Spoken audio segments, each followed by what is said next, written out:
Hello, this is Mr. Gummel with the 10.2 rectangle area lesson. So now that we have our definition of area in play, and we also have our three area postulates, the area addition postulate, the area congruence postulate, and the square area postulate, we move into now deriving our very first area formula for our simple figure, the rectangle. So let's then start off with what we're going to be given to start us off with our rectangle area. So let's say we have given a rectangle such that the dimensions of this rectangle with a adjacent pair of sides measuring a length of A and a length of B. Our goal then is to derive what is the area of this given rectangle, and the way we're actually going to derive it is in relationship to these adjacent pair of sides and their measures of their lengths. So we'll be seeing that this A and this B are going to be used to help derive what this area of our rectangle is. So where we begin is actually with some symbolism, because with the symbolism, we're going to find that it's going to be important for us to actually talk about the dimensions of this rectangle. In terms of the dimensions, we're not going to be seeing the dimensions in terms of the formula just yet, but when we see the dimensions, we see this AXB, which we're going to read as A by B, essentially reading it as if these are the dimensions. So this is not the area formula, this is just purely referring to the given rectangle with dimensions of A by B. And from this, we will derive what the area of a rectangle that has the dimensions A by B. We'll find out what that area formula looks like. So what is our strategy to finding the area formula of a rectangle? Well, what we're going to do is we're going to take this rectangle that is an A by B, and we're going to build upon it. So our strategy first begins with an A by B rectangle. And off the edges of each of these of this rectangle, we're going to build some additional squares. We're going to build an A by A square and a B by B square, which then connecting another rectangle at the other side, we form a second rectangle that also has the same dimensions of our first rectangle, A by B, which essentially means we have built ourselves a large square. Because if we take a look at the sides of our square, the dimensions each side length is then the sum of A and B, which means, well, and given that we already started with a rectangle, we know there's right angles, we then know we have this construction of these additional squares forming and fitting together a larger square. So let's take a look at the big square as a whole, because what we're going to do is we're going to tie together what we already know about the area of squares to tie in with the area of these given rectangles that have the dimension of A by B. So the big square, we actually can find the area of this big square. Remember, by our square area postulate, it's simply the square of the length of its sides. Well, the two sides of, the two segments that make up the side of our square is a length of A and a length of B. So we're taking the sum of those two, A and B, and we're squaring that. And now we're going to look at the area of the subregions. We're going to let our rectangle area, so we'll call this A, because we're going to be looking for the area of the rectangle. We'll let the area of the rectangle be the A by B area, which means whenever we see an A by B rectangle, we are going to associate that with our value of A. So already we see that we have two subregions that have an area of A. We already also know what the area of the other two subregions are, because an A by A square, that's simply then just an area of A squared, and we have then a B by B square, which means the area of that is just simply B squared. So what we really have going on for us is the sum of the subregions, is we have 2 times this area A, which is, remember, the area of our rectangle, an A by B rectangle, and we're adding that then with the area of one of our A by A square and the B by B square. Now, what do we then know about the big square and the sum of the subregions? We have our area addition postulate, which says that the sum of the subregions is equal to the whole area. So now we know that this the sum of the subregions, 2A plus A squared plus B squared, must then equal the square, the area of the entire square, which is the square of the sum of A and B. So now let's take those two and actually then solve for A. So we end up with this equation, that the square of the sum of A and B is equal to 2 times A plus A squared plus B squared, where again A is the area of that original A by B rectangle. We're going to solve for A and thus derive our very first formula for that of a rectangle.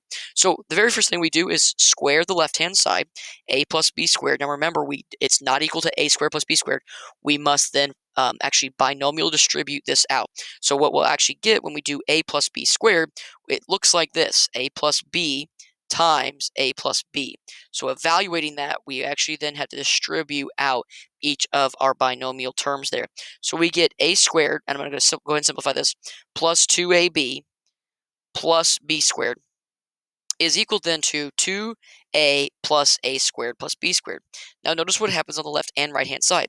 We have these terms a squared that will actually cancel out when we subtract a squared on both sides, and b squared will also cancel out on both sides, leaving us with this equation. I'm going to go ahead and flip my equation around. It looks like this: 2 times a, which remember a is the area of our a by b rectangle, is equal to 2 times a times b. Well, notice then we can divide both sides by 2, and we are left with this conclusion, that the area that we're looking for then must be the product of that rectangle's dimensions.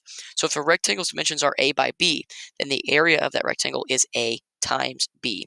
And so there is our conclusion we've just arrived to of deriving our very first area formula, that given the dimensions of our rectangle a and b, that means the area of this rectangle must then be the product of those dimensions. So we take a times b, that's going to give us the area of that rectangle. So to finish off our lesson today, we're just going to do 2 quick examples actually finding the area of rectangle, because you're going to find on your homework assignment there will be problems in which I will give you numbers and you will give me numbers back. So let's say we have a rectangle with the diagonals of 12 and a pair of sides of length 6. So let's go ahead and draw a diagram for ourselves. So here's our rectangle with our diagonals of length 12 and a pair of sides of length 6, right? Well, in order to find the area of this rectangle, we must find the other dimension of it so we can find the product of dimensions. So essentially, we're looking for what this value of x is. What we find is we can do one of 2 things. With the diagonals and that side form a right triangle, we can use Pythagorean theorem, or we actually recognize the pattern of this triangle. Whenever there is a leg that is half that length of the hypotenuse, it is actually then a 30, 60, 90 right triangle, which means we can actually figure out the value of x by simply just using the power of our 30, 60, 90 right triangle theorem. So we actually get x to be 6 root 3, which we would get either using our 30, 60, 90 observation or using Pythagorean theorem. So now to find the area of our rectangle, we simply just then find the product of this rectangle's dimensions, 6 and 6 root 3. We can then simplify that to 36 root 3. And whenever we get a chance to leave our answers exact, we will leave our answers exact. So just 36 root 3 is enough as an exact answer for our area.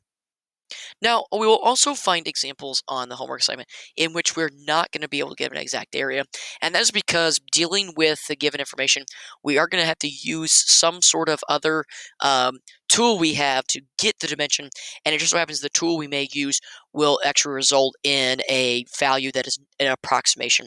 For example, if I give you this rectangle with a side length of 12 and the diagonal that's formed between that side length of 12 and this diagonal measures 36 degrees, then our only option to find the area of this triangle is to use trigonometry to find our missing dimension. So what we're going to do is we're going to figure out what this missing dimension of this rectangle is, and then once we have that, we can actually use that missing dimension to find the area of our rectangle.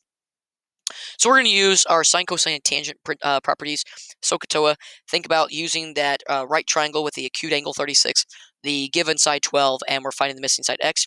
The function I'm going to use actually is the relationship of tangent, because tangent of that angle is equal to the opposite side over the opposite side over the adjacent side. So I get x over 12.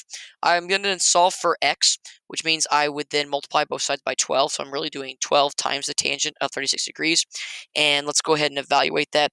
I'll go a couple decimal places to begin with, because then I will round it at the very end. So our approximation for 12 times tangent of 36 is about 8.7185. I'll go 4 decimal places there. And then what we have then are the dimensions of the rectangle. Our first dimension is 12. Our second dimension is our 8.7185, which will then find the approximate area there. So let's take that guy times 12.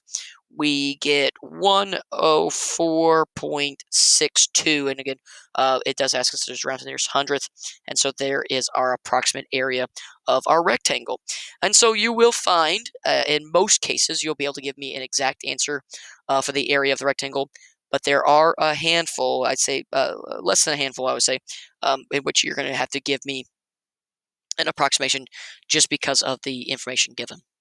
So be sure to hop over and take a look at the 10.2 homework assignment, where you'll now be asked to, again, to derive the area formula of a rectangle, and then use that area formula in several examples where I will give you some information about a rectangle, and you'll find the area of that rectangle, if possible, right? If possible. In some cases, you may not have enough information to give you the area of the rectangle, which means CBD is also going to be a possible answer on your homework assignment. If you do have any questions on that 10.2 homework assignment, please do not hesitate to email me. I will get back to you as soon as I possibly can. With that, be good and do good.